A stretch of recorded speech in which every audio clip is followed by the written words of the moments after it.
दुख में पति का साथ निभाना। मनीषा एक छोटे से गांव की लड़की थी जिसकी शादी हो चुकी थी। वैसे तो मनीषा एक ठीक ठाक खानदान से थी, लेकिन उसकी शादी एक गरीब किसान से हुई थी। उसके पति का नाम श्यामलाल था, जो कि एक गरीब किसान थे और उनके पास अपनी एक ज़मीन तक नहीं थी।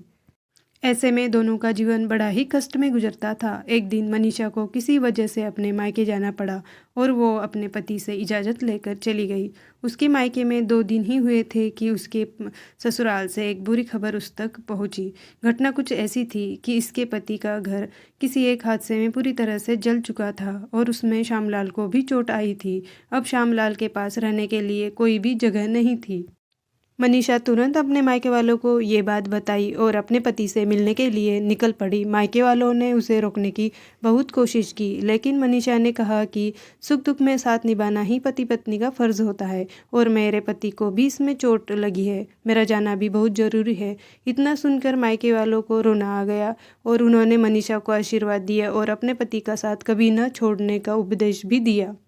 जब मनीषा वापस अपने पति के पास आई तो उसने पाया कि उसका पति अब पूरी तरीके से टूट चुका था और रोए जा रहा था। उसने कहा, अब हम कहाँ जाएंगे, मेरे पास तो कुछ भी नहीं बचा। मनीषा ने अपने पति को हौसला दिया और कहा, साथ मिलके हम नई शुरुआत करेंगे। मनीषा ने अपने पति की खूब सेवा करी और कुछ ही दिनों में मनीषा का पति पूर्ण रूप से ठीक हो चुका था और फिर दोनों मिलके मेहनत करने लगे और मेहनत करके अपना छोटा सा बिजनेस खड़ा करके एक नया मकान बना लिया। मनीषा ने अपने पति के साथ खड़े रहकर उसे तकलीफ़ों से लड़ने की ताकत दी। आज दोनों एक दूसरे का साथ निभाते हुए खुश हैं। अब वो और गरीब नहीं हैं जैसे एक समय में हुआ करते थे।